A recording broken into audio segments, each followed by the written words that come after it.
6.4 Estimate activity durations. Estimate activity durations is a process of estimating the number of work periods needed to complete the individual activities with estimated resources. The key benefit of this process is that it provides the amount of time each activity will take to complete. This process is performed throughout the project. Estimating activity durations uses information from the scope of work, required resource types or skill levels, estimated resource quantities and resource calendars. Other factors that may influence the duration estimates include constraints imposed on the duration, effort involved or type of resources. For example, fixed duration, fixed effort or work, fixed number of resources, as well as the schedule network analysis technique used. And you can read more about that in the PMBOK guide, page 195. When we worked at the scope of work, we decomposed it in a work breakdown structure, we ended up with a number of work packages. As I explained earlier, work packages are deliverables, not activities, despite the confusing name. And as I also mentioned, we probably wouldn't have all the work packages at any one time. It's more likely we will be using a rolling wave or agile methodology, and so we will be decomposing just small batches of work packages at any one time. But however, if you arrived at the work packages, when you decompose the work packages down to the activities required to produce them, this was done in 6.2, define activities. The next stage was to determine the sequence in which the activities should be done and determine the relationships or dependencies between the activities and milestones and between the activities and other projects or other outside organisations or agencies. In this lesson, we will be examining ways to estimate the number of work units required to actually complete the activity. This may be measured in hours, days, weeks, or whatever deemed appropriate in the project. I would strongly advise against trying to mix units. I've seen this done in real projects. Example, measuring some activities in hours, others in days, and it just gets everyone confused. You need to select one unit when performing plan schedule management and stick with it. The best people to estimate the time to complete an activity are the ones who are familiar with the type of work. If you want to estimate building a brick wall, for example, a bricklayer or bricklayer supervisor is more likely to give you an accurate estimate than someone who stacks shelves at a supermarket, even though there's a similarity between the two. It is advisable for the project manager not to do the estimating alone, except in the cases where the project manager is actually the expert in that area of work. But even then, it's wise to get a second opinion. One of the main pitfalls, I think, to estimating is that when you're an expert, or you use an expert to estimate the time, but then you're provided with a person of lower ability to actually do the work. Many years ago, I was working as an accountant. I was auditing a company that built buses. They imported the chassis complete with the gearbox and engine, transmission and wheels, and then they built on the body to the chassis, fitted out the interior and then painted the body. The bodies were painted by hand. No, I don't mean that they used their hands, I mean they used paint brushes, okay, instead of a paint gun. Each bus required 7 coats of paint, and there was no lag between the coats, so as soon as one coat had been applied, the next coat could be started right away. And each bus was painted by one person. The estimated time to paint all 7 coats was 460 hours.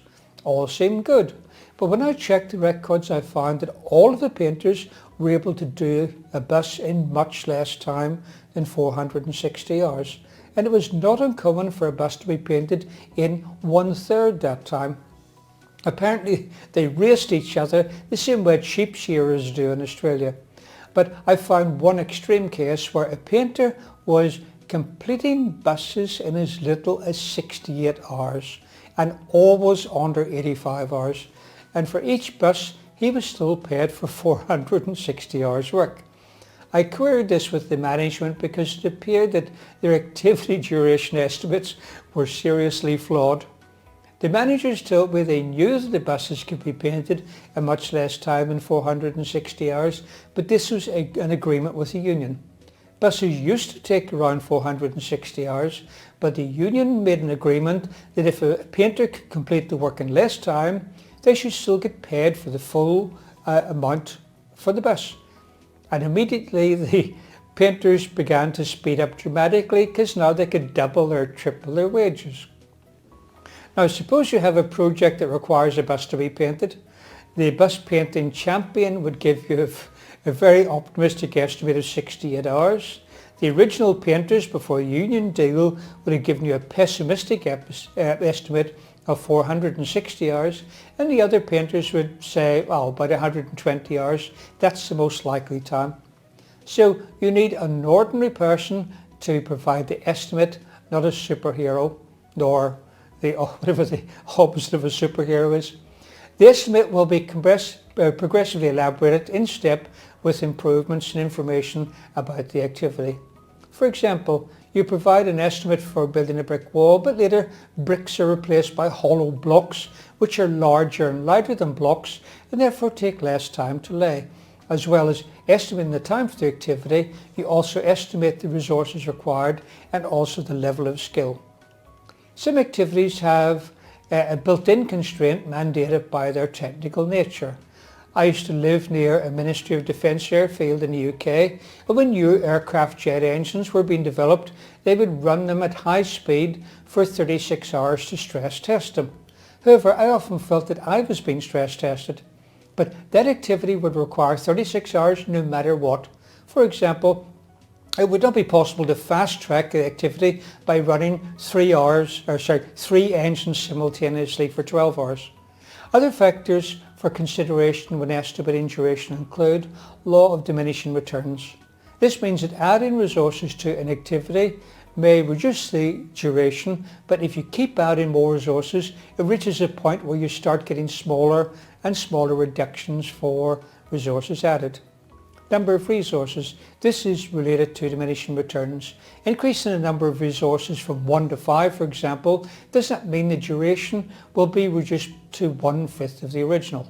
Suppose an activity is to build a 100-metre brick wall using one person and the estimated time is 10 hours. Adding another person will probably take around half that time. Adding more will reduce time, but if you were to use 100 bricklayers, they'd be tripping over each other and fighting for bricks and mortar, and at times they'd be idle, other times from lack of material, other times they'd be accidentally knocking over other bits of finished wall, and so you're going to lose out. It's going to be a lot more than just 1 hour. On other activities, the new people may not be experienced and the other resources will need to spend time training them. Advances in technology. This may also play an important role in determining duration estimates. For example, suppose you have to routinely send items and tools to various locations on site and there are many obstacles to navigate. You could use a fleet of drones for the deliveries and save a lot of time and resources. Motivation of staff. The project manager also needs to be aware of the student syndrome or procrastination, and this is where people start to apply themselves only at the last possible moment before the deadline. Then Parkinson's law, where work expands to fill the available time for completion. As with other estimates on a project, all data and assumptions that support duration estimating must be documented. Estimate activity durations inputs. Number 1, project management plan. The project management plan components of interest here are the schedule management plan. Schedule management plan defines the method used as well as the level of accuracy and other criteria required to estimate activity durations. You can remember near the start of this video I said you have to decide you're going to have activities by hours, by weeks, by days, whatever. Well, that sort of information would be recorded here. Scope baseline. The scope baseline includes the Work Breakdown Structured Dictionary, which contains technical details that can influence the effort and duration estimates. Input number 2, project documents. Project documents can be considered as inputs for this process include, and I'm reading these from the PMBOK guide on page 198 and 199 because they're quite self-explanatory. Activity attributes. Describe defined predecessor or successor relationships as well as defined lead and lag and logical relationships between the activities that may impact duration estimates. Activity list contains all scheduled activities required on the project which are to be estimated. Dependencies and other constraints for these activities can influence duration estimates. Assumption log. Assumptions and constraints recorded in the assumption log may give rise to individual project risks that may impact the project schedule. Lessons learned register. Lessons learned in the project with regard to effort and duration estimation can be applied to later phases in the project to improve the accuracy and precision of effort and duration estimates. Milestone list may have scheduled dates for specific milestones that may impact the duration estimates. Project team assignments. Resource breakdown structure. This provides a hierarchical structure of the identified resources by resource category and resource type. Resource calendars. Influences the duration of scheduled activities due to the availability of certain resources, type of resources, and resources with specific attributes. Resource calendars specify when and how Resource calendars specify when and how long identified project resources will be available during the project.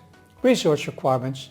The estimated activity resource requirements will have an effect on the duration of the activity, since the level to which the resource activity to be assigned meet the requirements will significantly influence the duration of most activities.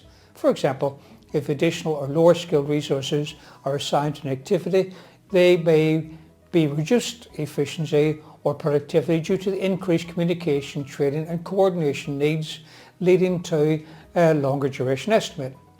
Risk register. Individual project risks may impact resource selection and availability.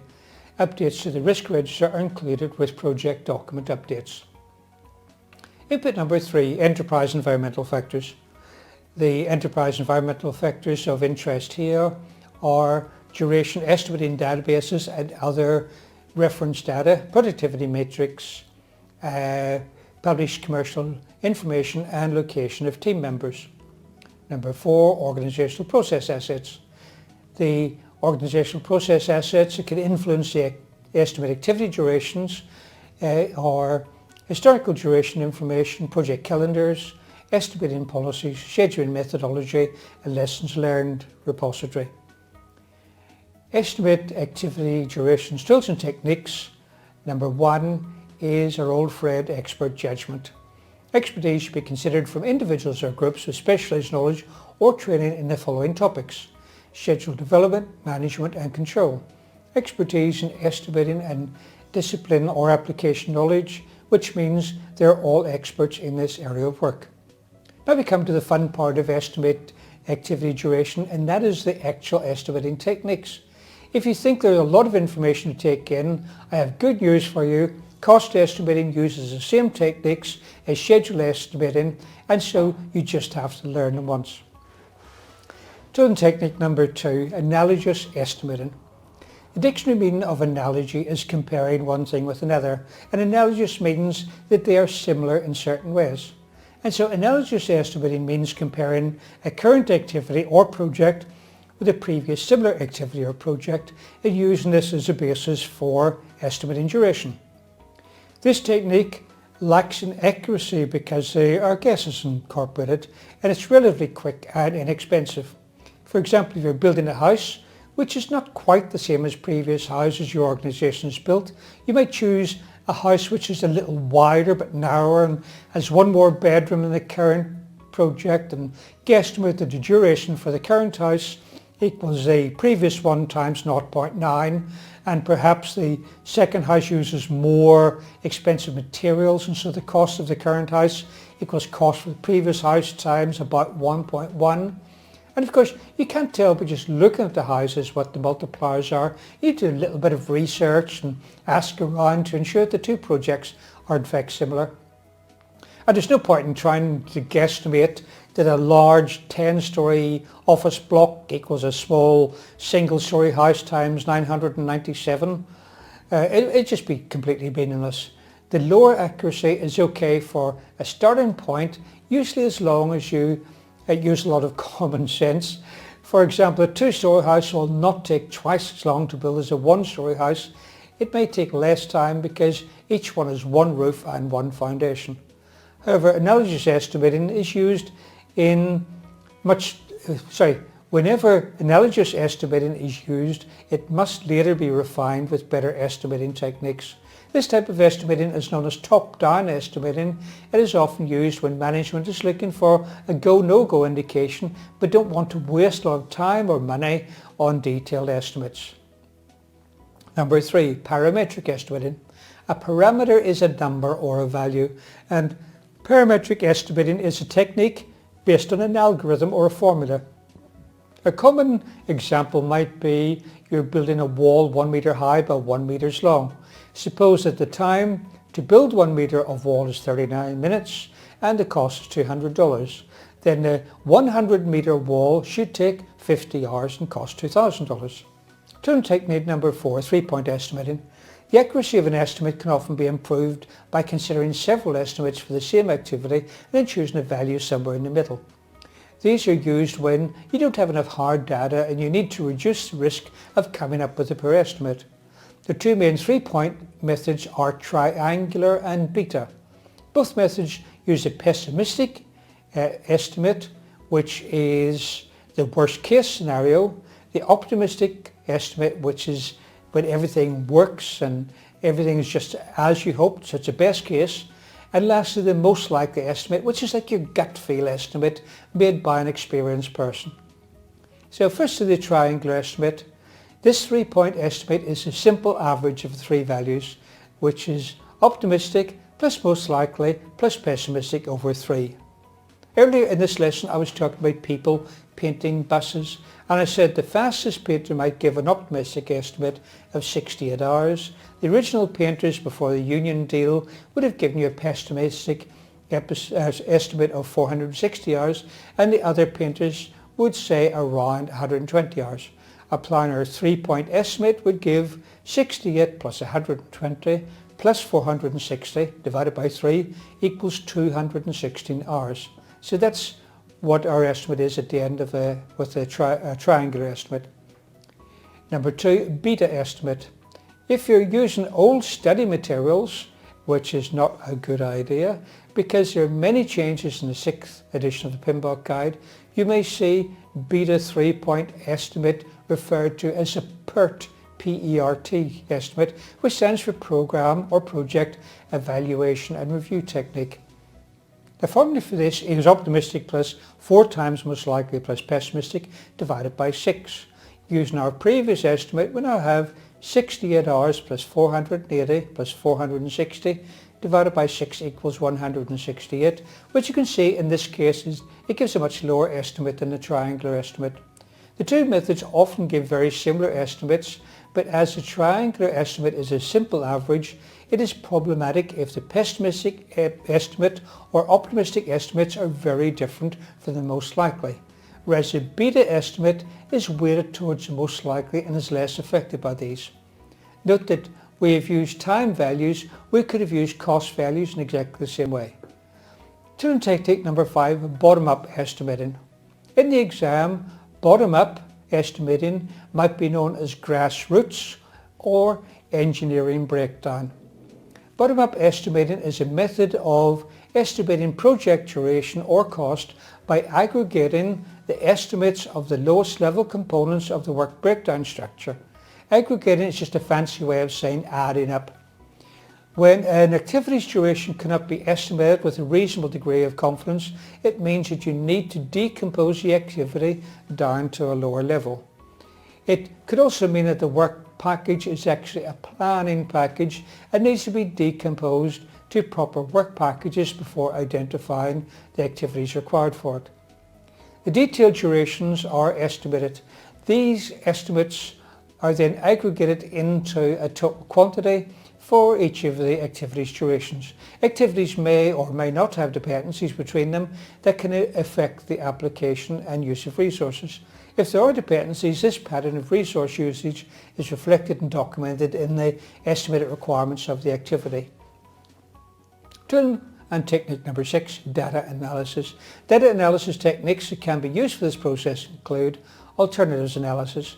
This is used for a number of determinations. For example, considering different resources with different skills or skill levels in the same activity, e.g. in a software project, consider using a highly skilled and highly paid contract to produce an application and comparing that with using a lower paid, lower skilled employee on the same activity. You could compare two types of technology or compare hiring equipment instead of buying. For example, suppose you need to dig a foundation, a large foundation for an office block. From a cost viewpoint, suppose a mechanical digger costs $150,000 to buy or can be hired for $4,000 per day. Or from a time viewpoint, you have a backhoe which can remove 500 cubic meters of soil per day, but the mechanical digger can move up to 4 times that amount.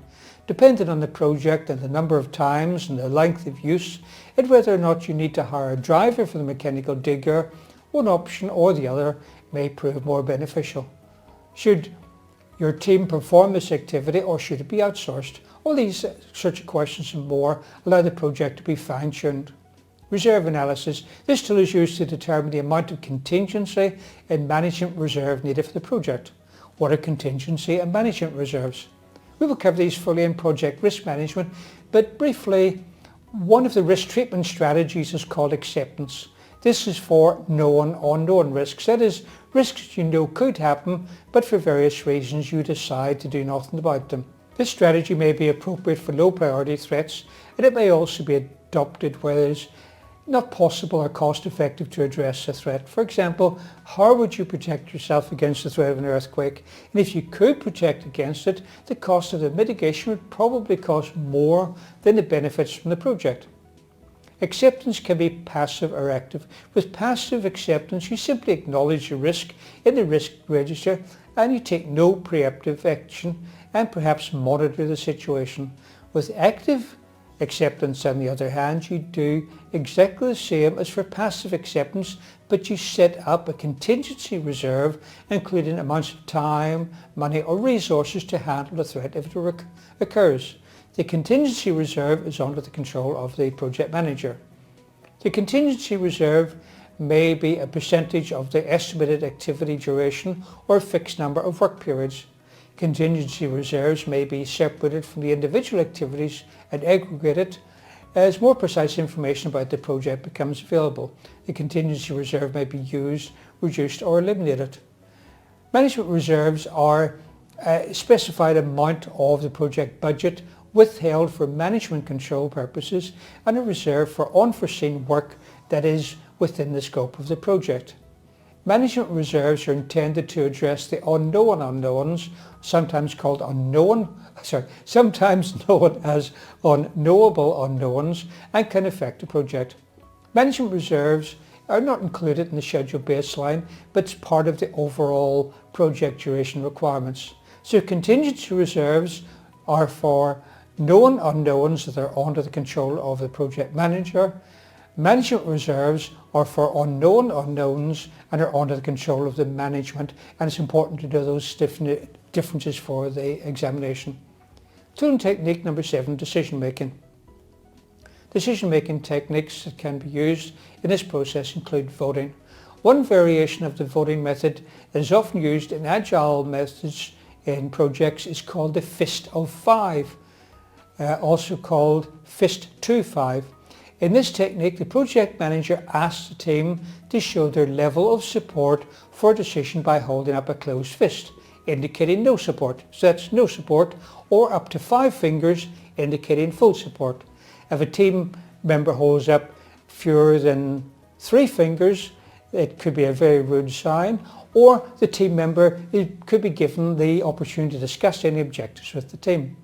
The project manager continues the Fist of 5 process until the team achieves consensus. Everyone holds up 3 or more fingers or agrees to move on to the next decision. Tool and technique number 8, meetings. The project team may hold meetings to estimate activity durations. When using an agile approach, it is necessary to conduct sprint or iteration planning meetings to discuss prioritization product backlog items, user stories, and decide which of these items the team will commit to work on in the upcoming iteration. The team breaks down user stories to low-level tasks. These estimates and hours are then validated, and the estimates are achievable through the team capacity over the duration, the iteration. This meeting is usually held on the first day of the iteration and is attended by the project owner, the Scrum team and the project manager. The outcome of the meeting includes an iteration backlog as well as assumptions, concerns, risks, dependencies, decisions and actions. Estimate activity durations, outputs. Number 1. Duration estimates. Duration estimates are quantitative assessments of the likely number of time periods that are required to complete an activity, a phase or a project. For the exam, please note that duration estimates do not include any leads or lags. Duration estimates may include a range of possible results. For example, a range of 2 weeks plus or minus 2 days. If this applies to a standard 5-day working week, it means a duration of at least 8 days, which is 10 minus 2, and not more than 12, 10 plus 2, or a 15% probability of exceeding 3 weeks. This reminds me of saying that a particular food is 92% fat-free instead of 8% fat. So depending on how you look at it, it means the activity has an 85% chance of taking 3 weeks or less, or a 15% chance of taking more than 3 weeks. Output number 2, basis of estimates. The amount and type of additional details supporting the duration estimate vary by application area. Regardless of the level of detail, the supporting documentation should provide a clear and complete understanding of how the duration estimate was arrived. As I mentioned earlier, if an estimate later proves to be very inaccurate, someone is going to come knocking on your door, which hopefully won't be the door of your prison cell, depending just how you arrived at this crazy figure. Supporting detail for duration estimates may include documentation of the basis of the estimate, i.e. how it was developed, all assumptions made and any known constraints, the range of possible estimates, e.g. plus or minus 10%, the confidence level of the final estimate and the initial project risks influencing this estimate. Outputs number 3, project document updates. Project documents that may be updated as a result of carrying out this process include the activity attributes, the assumption log and the lessons learned register. For the exam, please remember that the lessons learned on previous projects are held in the lessons learned repository. Lessons learned in this project are saved to the lessons learned register, then edited and copied to the lessons learned repository when closing the project. That brings us to the end of estimate activity duration. The next lesson is 6.5, develop schedule. Please read the corresponding chapter in the PMBOK guide before watching the video.